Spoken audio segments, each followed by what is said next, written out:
Кыргызстан саясий партиясынын курамына сүйлөгөн сайын ката кетирген депутаттар Дастан Жумабеков менен Тазабек Икрамов келгени таасир этип жатабы айтор, бул партия көрүнөк жарнак чыгарса эле ката болуп жатат. Башында алар чыгарган календарда 31 декабрь деген число жок болуп кетти эле. Кыргызстан деген партиянын календарын чаттап коюптур. Декабрдын календары 30га чейин болуп калды. Бул элдин 30-ында жаңы жыл тошобузбу? Партиянын штабында иштегендер бул ката менен эле чектелип калса, балким мынча сынга тушукмак эместир. Көчөдө илинген баннерде 3 талапкердин сүрөтү чапталса, экөөсүнүкү ката.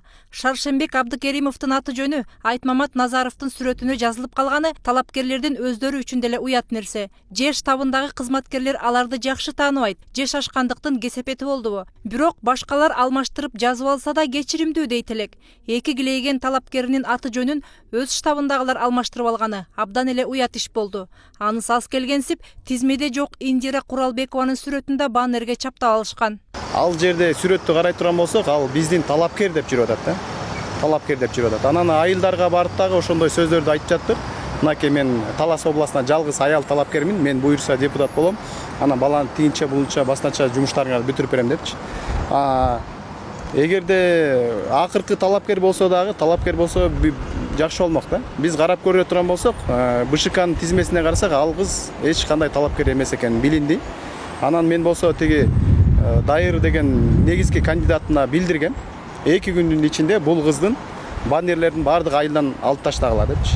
Бирок бүгүнкү күнгө чейин көгөрүшүп алышпай жатат. Бул деген мындайча айтканда жөн эле шайлоо кодекс эмес, уголовный кодекске дагы жатат да. Бул каталар коомчулукта айтылып, баннерлер чечилип бүткөндөн кийин кемчиликтер кайталанбай калган жок. Шаршембек Абдыкеримов алка магнат экенине карабай, алкоголь менен күрөшөбүз деп чыкканы күмөн ой жаратса, андагы ор койгон каталар күлкүнү келтирет. Орусча жакшы билбесе, кыргызча эле жазып коюшпайбы деген ойго түртөт.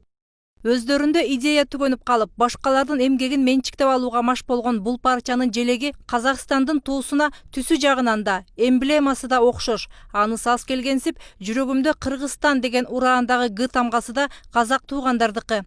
Баса бул ураанды да алар Санжыра радиосунан жыра талашып жүрүшөт. Бул башка мамлекеттен даярдалса керек. Ошол себептен туура эмес кеткен. Бул биринчиси. Экинчиси болсо, ушул булардын өздөрүнүн койгон мындай кандайдыр бир чакырыгыбы же өздөрүнүн баягы статусуна келтире турган эмеси туура алыш керек болчу. Бул дагы уурдалган нерсе деп ойлойм да мен. Бул слоган Санжыра радиосунуку деп угуп жүргөнбүз да. Бул да туура эмес.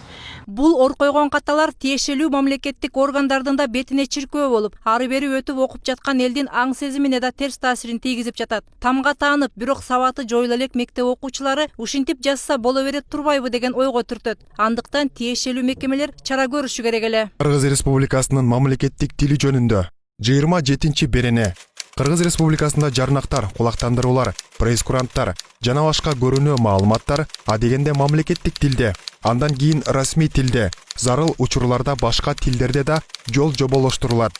Башка тилдердеги тексттин аребинин өлчөмү мамлекеттик тилдеги тексттин аребинин өлчөмүнөн чоң болбоого тийиш.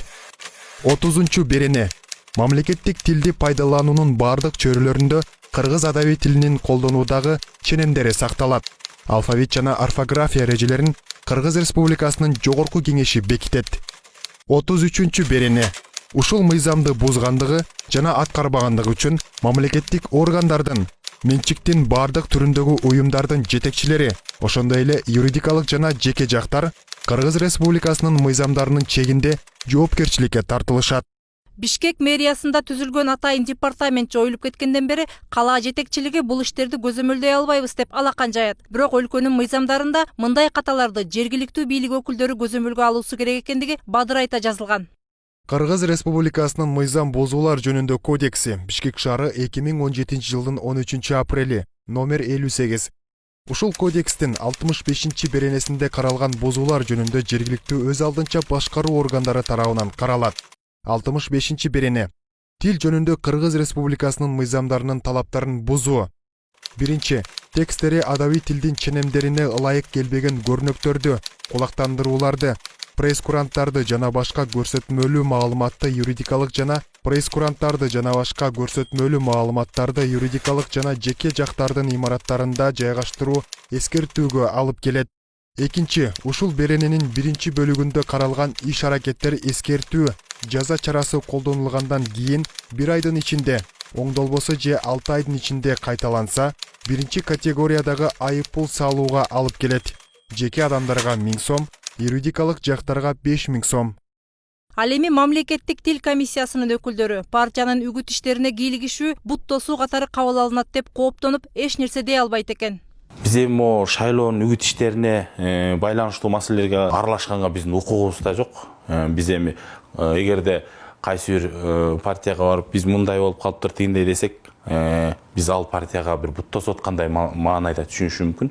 Ошон үчүн биз жалпы баягы мамлекет тилин бузуулары, мисалы туура эмес жазуулар, орфографиялык каталар боюнча кайрылышыбыз мүмкүн, бирок кайсы бир партияга андай жол берилбейт да бизге эми. Демек, бардык талаш маселелерди митинг менен чечип алуунун кыныгын алган бул партияга тиешелүү жетекчиликтен минтип ашыкча сөз айтуудан корунуп турганы ыңгайлуу шарт түзүп берип жаткандай. Бири-бирине шылтап, ор койгон одоно каталарга көз жумуп отурган мекемелердин айынан тилибиз өнүкпөй, аянычтуу абалга кептелип отурат.